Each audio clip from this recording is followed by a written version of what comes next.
Good afternoon. Welcome to Keep It Moving. My name is Brenda, and I'm here today to let you know that when it rains, it pours. So we don't want to get caught up in the rain, so we want to keep it moving. There's so much going on in the United States government right now. I mean, every time I turn on my television, something else is going wrong. Um, Elon Musk has access to all of our Social Security information. Poor people who children go to Head Start, you might not have anywhere for your children to go. And a lot of Head Start parents depend on Head Start for babysitting. They can get a part-time job. Some Head Starts have the extended programs. I know I worked with Head Start for about 4 or 5 years, and I can tell you right now, it's a great program for low income people who can't afford these exorbitant rates. You know, I had a daycare, and I would feel bad when a parent had 3 children and was trying to bring them to daycare because I had to charge prices that I could pay my staff, and it got to be quite expensive, you know. So there's a lot going on, and we've got to think about our brothers and sisters. I know that we're seniors, most of us, people who watch my videos, but we have grandchildren, we have neighbors with grandchildren, and even if we don't have anything, we need to be concerned about what's happening with our children. Everybody is so concerned. Yes, we're concerned because God knows if they cut out Social Security, I don't know. I've been independent all my life. I'd hate to have to move in with my children, but they might be just as bad off. So I'm 76 years old, and I've always had my own, and through the grace of God. And I don't intend to wait to be this age not to. I worked too hard. I worked from the time I was 12 years old. And what did you do when you was 12? I lived in a Chicago suburb, and it's surrounded by a lot of very wealthy suburbs. And so I was called a mother's helper.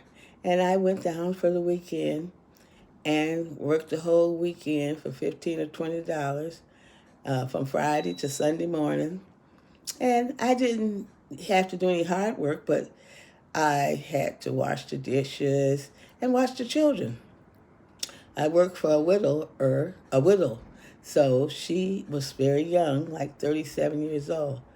And so she had a boyfriend. She'd go out with him. And I was stuck with 6 kids, and the oldest one was 1 year younger than me. So I've worked hard all my life. I definitely know what it means to be poor. I definitely know what it means to pull yourself up because no one helps you. I came up in the 60s when, even though I lived in the North, they had that undercover racism, smile in your face and just don't hire you. So it's a lot going on, and I'm telling everybody, call your senator. Call your representative. If you don't know who they are, you can Google and find out who it is. And get on the phone. If you can't get them on the phone, write them a letter. Find out what their address is.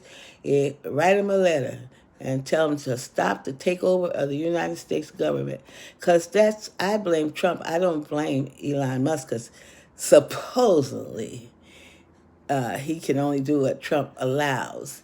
But, I don't know. Trump doesn't seem like the smartest person in the world. So who knows? But all I can say is get off that couch and do something, And now we're going to forget about them because I'm tired of talking about this United States of America. And I always say we can pray, but I always say watch and pray. Don't do one without the other. So if you say, well, I'm going to pray, yes. But we need to watch too. We got to do our part, and God will do the rest. But you got to get up and do something, because I know that He has us all in His hands. But sometimes He allows us to suffer. Look at the children of Israel. They suffered for years. So don't just think just because, I'm a Christian and I pray that you won't suffer, because you will. And so just get ready for it, y'all. And we got to do, that's why I say at least cry out. Do something. But anyway, we're like I say, I keep getting on this conversation. It's just so, I don't want to talk about it anymore on this video, because on this video, we're going to talk about exercising. I always try to say that we need to exercise. I think that's one of seniors' biggest downfalls. They don't exercise. And you can exercise sitting down. There's lots of exercises where you just lift one leg, lift the other leg. As I always say, there's a lot of exercises that you can sit at your chair and just stretch out your arms, bring them up, hold them, bring them down. Do that about 10 times. Inhale and exhale. Inhale and exhale. Because just doing that is important.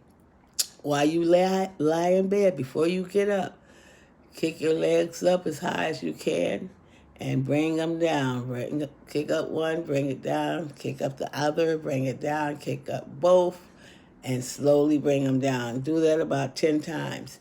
And then as you begin to do it, you'll be able to do more. But do something, just because it's so important that we have to take care of ourselves as seniors. Because, like anything else, the body will deteriorate. So what we need to do is to try to keep in shape. Like you got to keep oil in your car.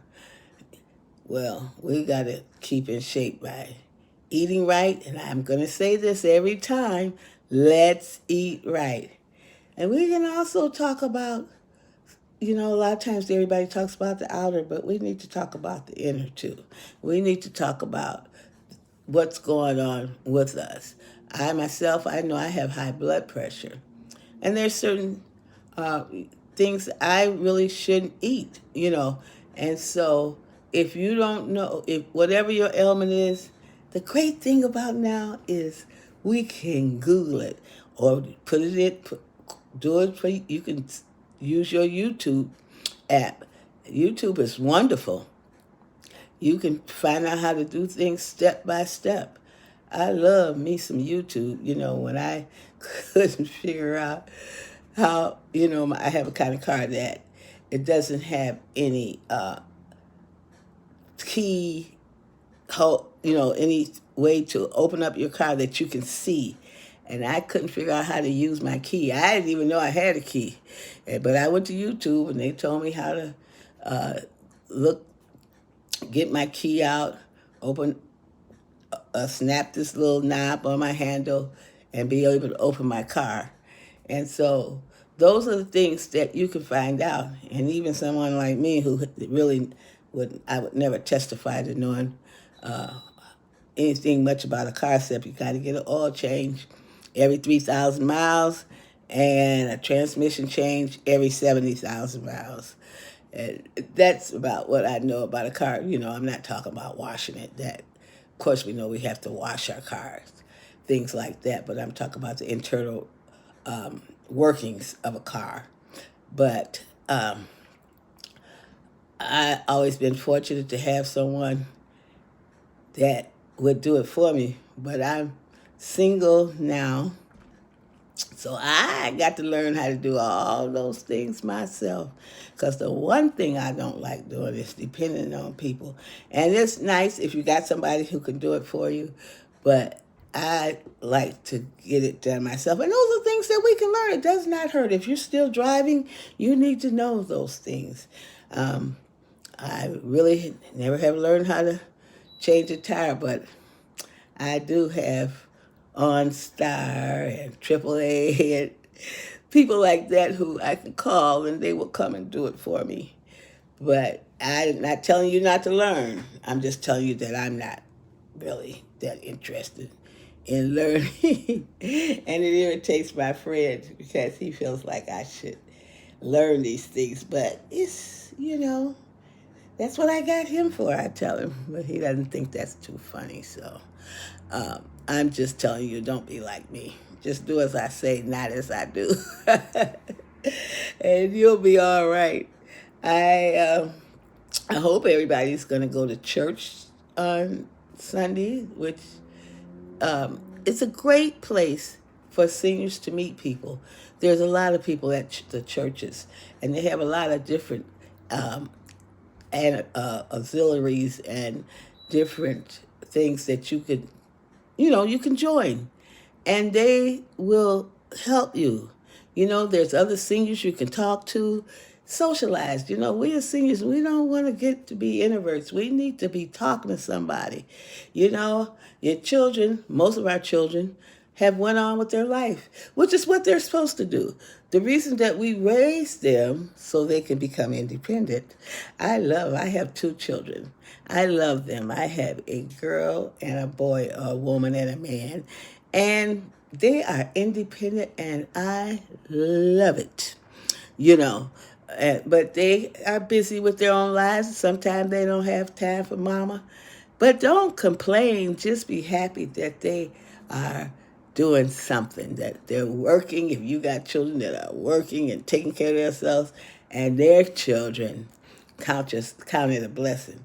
Because I know some grandparents have taken over through no fault of their own the road of parents. And that's not easy. If you see someone who had to do it, see what you can do to help, to give them some relief. Because when you get a certain age and you got some small children or even them teenagers running around, that's not an easy job. And, I just want to talk to you about that. Let's be conscious of that. But don't let your children take advantage of you, because they will. So what they need to do is take care of their own children. So when they're trying to, especially, we all love our grandkids. I'm thinking about calling my son now and seeing when I'm going to see my grandchildren. They only live 2 hours away from me now. They used to live much further, because I enjoy them for a short term. No more than a week. They come, we have a good time. I take them out. We do things because I want them to remember their grandmother. But when it's time for them to go home, I'm happy for them to go home. Some people won't admit it, but I will. I love my grandkids. I love when they come, and I love when they go, And then I have some grown ones. They really don't pay much attention to me, but I still love them. They'll call me on my birthday, so I know they still remember me. But don't get hung up. Don't fuss at them because they won't come around. You fuss at them because they won't come around. Then the next thing you know, you're fussing at them because they're around too much. So it's nice. I know my children will do anything for me as I would do anything for them. But they have their own lives. Don't get mad. Don't try to intercept yourself into their lives. You are not. You will be an intruder. I know that's your son, and you raised him, and you might not like that woman he married, but that's not up to you to like him. If he like it, I love it. So whatever, whether you approve or not, that has nothing to do with you. Stay out of it. The one thing I find that keeps us from having any conflict, stay out of your children's business. Even when you see them walk into that hole and they're going to fall in, as long as they're not going to die or get hurt, let them fall in. You fell in some too. And sometimes the best lesson is a lesson learned. If it happens to you, you might want to quit. Well, this is Brenda J saying goodbye for now, but I'll talk to you later. Love you, and remember to keep it moving.